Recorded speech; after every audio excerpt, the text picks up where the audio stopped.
북한 인사이드입니다.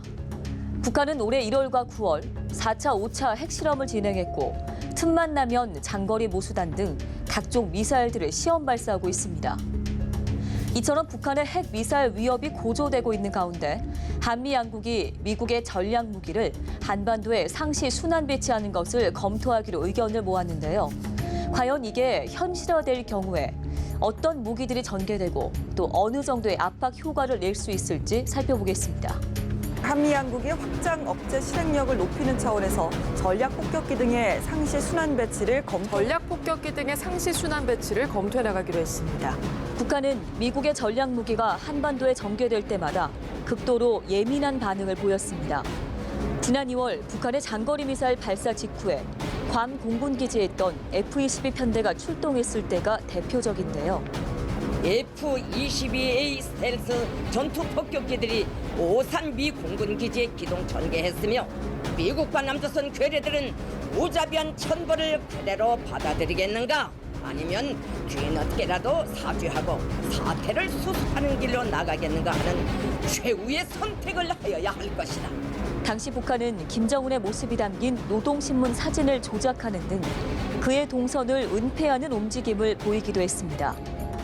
김정은이 두려워하는 F-22는 세계 최강의 스텔스 전투기로 불리고 있는데요.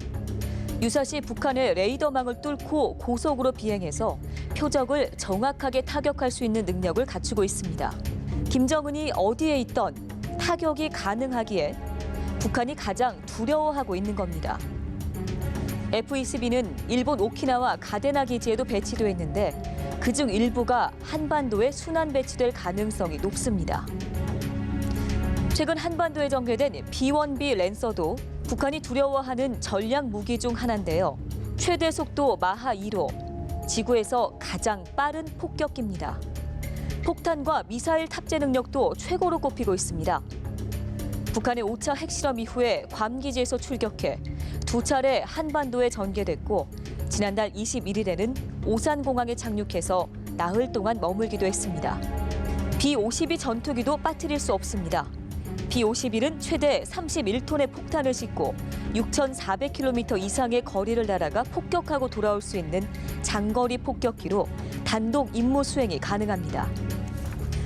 땅속 깊숙이 파고들어 지하 동굴을 파괴하는 폭탄인 벙커버스터를 탑재할 수 있어 전시의 지하시설에 숨어있는 북한 지도부를 타격할 수 있는 안성맞춤 전략 무기인 겁니다.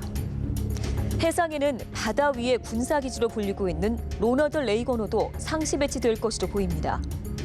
핵 잠수함은 무한정 수중작전이 가능해서 유사시에 잠수함 발사 탄도미사일을 탑재한 북한의 잠수함 위협을 무력화하는 데 큰 역할을 할 것으로 보입니다.